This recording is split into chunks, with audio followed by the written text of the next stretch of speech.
Inter Milan 0, Liverpool 1, guys. What an absolute terrible, terrible game. I was about to swear, but let's not do that here, guys, because oh my word, that was one of the worst Champions League games I've seen in a while. And with the hype around it, I was very disappointed. Obviously, Tuesday night, Amazon Prime game. Everyone's thinking, okay, can we see an Inter Barca rematch? Obviously, Liverpool are not Barca entertainment wise, but this was awful to watch, man. I'm not gonna lie, there was a little bit of quality here and there, but it was a poor game, man. I was looking at the other scores. Goals were flying in all over the place.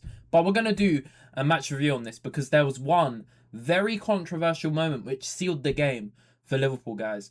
Make sure if you're new, you hit the like and subscribe. But obviously some crazy games today. We're going to cover those at the end of the video. But Inter Milan 0, Liverpool 1, guys. Massive 3 points for Liverpool in the Champions League. Away at Inter, it's really difficult to go to the San Siro and get a result. So fair play to Liverpool. But I'm not going to lie, guys. This was very, very disappointing because both teams could not be split by anything. It was really cagey. Not much was going on. Very scrappy game.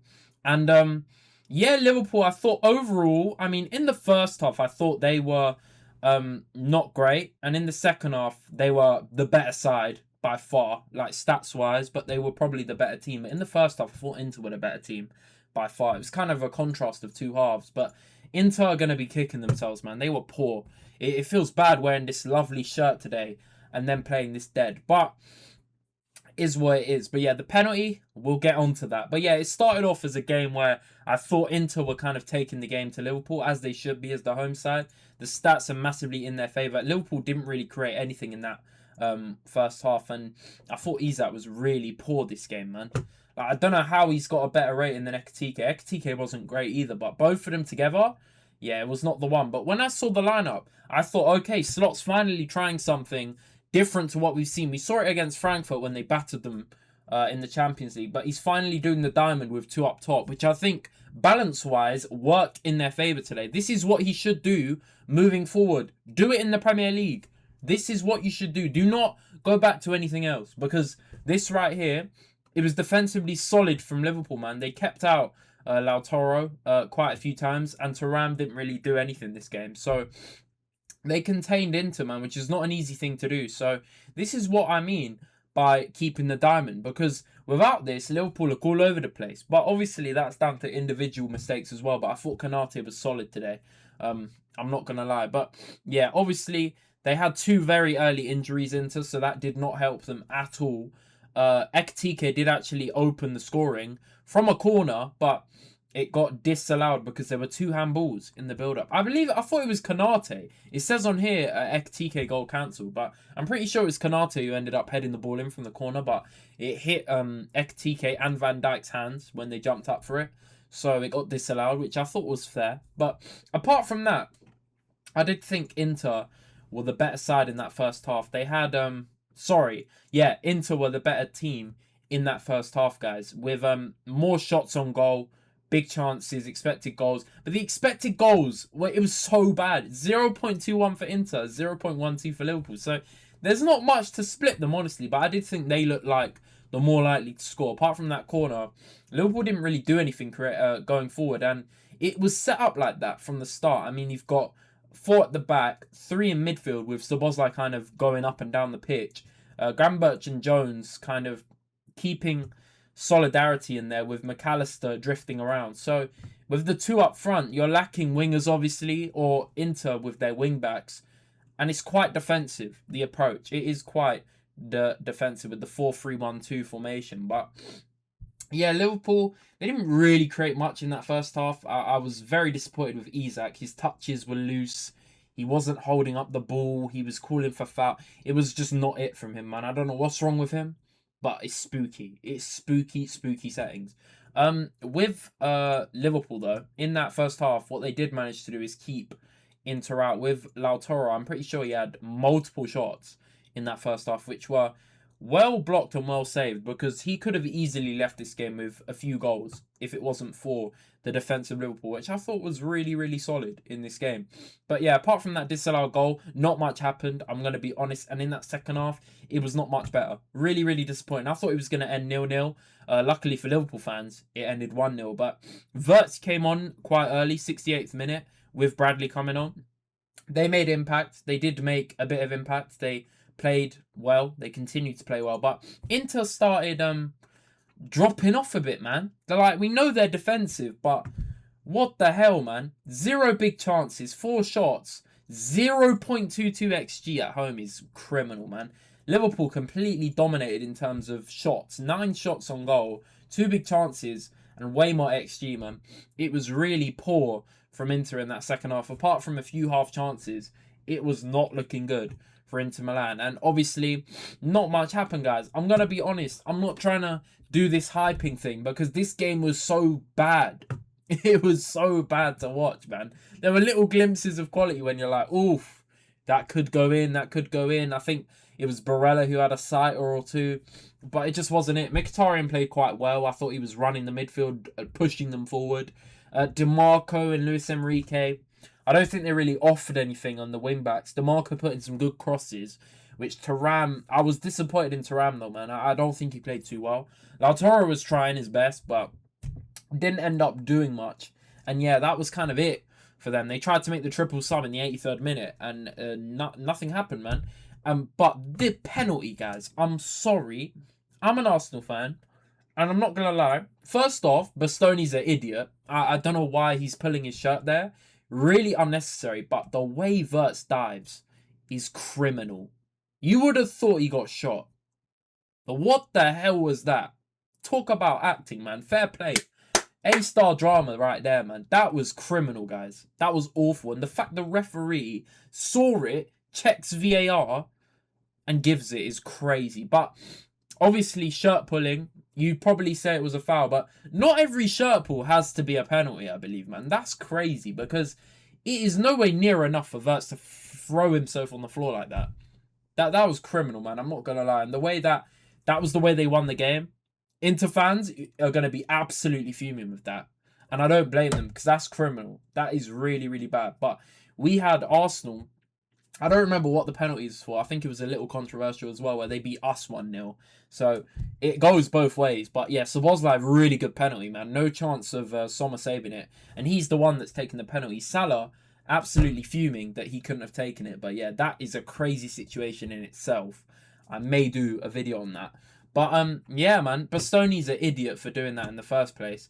And yeah, that was the game. 1-0 to Liverpool. Fair play, man. Up to top 8, I believe now, which is very, very good for them. Let me know what you guys thought of the game down below. I just thought it was really terrible to watch. And I'm going to get into a quick little breakdown of the other games, which were much more eventful. Let's put it that way. As you guys can see, these were the results today. And look how many goals were in every other game, apart from the one I decided to watch. I mean, Barcelona, fair play to them. They came back from 1-0 down. Chelsea, that's the one positive tonight. Chelsea losing again. You love to see it. Monaco beating Galatasaray. Bayern, which I actually managed to catch quite a bit of this game. I started watching when Sporting went 1-0 up. I was like, oh, Sporting 1-0 up away at Bayern. Let's turn it on. And yeah, Bayern scored 3 goals in 12 minutes. It was crazy. But we kind of knew that would happen. They were going to turn it around at home. And Lennart Kau, what a talent, man. I saw him when he played Arsenal, when they lost 3-1, thankfully. But he's a baller, man. Crazy player. Union Saint-Gilloise losing 3-2 at home to Marseille in a brilliant game. And PSV losing 3-2 to Atletico Madrid in a brilliant game. I need to catch the highlights of all of these, because I did not watch them. And I did watch a bit of the Chelsea game when they were 1-0 up, I believe. I can't even remember. But let's get into a little breakdown, because this Marseille game, Greenwood, he's on mental form, guys. Like, yeah, what a player. I'm going to be honest, what a player. If there wasn't so much controversy around his name, he would be probably in the England squad or up for it. Like, he's on mental. He's top scorer in the Liga, above all the PSG guys, I believe. He's having a sensational season. Really, really good. Atletico Madrid 3-2. PSV put up a decent fight, but it was too much for them with Sorloth getting the highest rating. Goal and assist for him. Very nice. Julian Alvarez always on the score sheet. And yeah, maybe the defense of PSV was the reason why they lost that. But PSV seemed to be building up a little bit, battering Liverpool away. They battered Napoli as well. Let's not forget, they're doing very well this season. So fair play to their manager, switching it up from last season, obviously, in the Champions League when Arsenal battered them. They weren't too great. But Barcelona, of course, conceding to Frankfurt. As always, they concede to everyone, but this game was all Barcelona, let's be honest. The momentum was all with them at home. It's what you expect, but conceding to Frankfurt's a little criminal. I'm not saying they're terrible, but they've literally lost to Liverpool 5-1. They've lost another game 5-1. I can't even remember. Was it Atletico Madrid? And they got battered 6-0 at the weekend by Leipzig, was it? Like, what the hell is their form this season? They concede goals for fun. So, Koundé, redemption arc, you love to see it. Good player. And 2 goals from right back is very, very good. Yamal suspended for their next game against Slavia Prague, I believe. The rest of the attack not really doing anything, but Pedri, I assume, played well. I didn't watch the game. But yeah, 2-1. Good win for Barca, moving up the table. They needed to win this because their form's not been great in the Champions League. Atalanta beating Chelsea. This is the worst run Chelsea have been on ever in December. What on earth is going on? What is happening to Chelsea? They drew against Arsenal. The way they were acting, that you'd thought they'd won. But they drew against Arsenal. Then they lost against Leeds.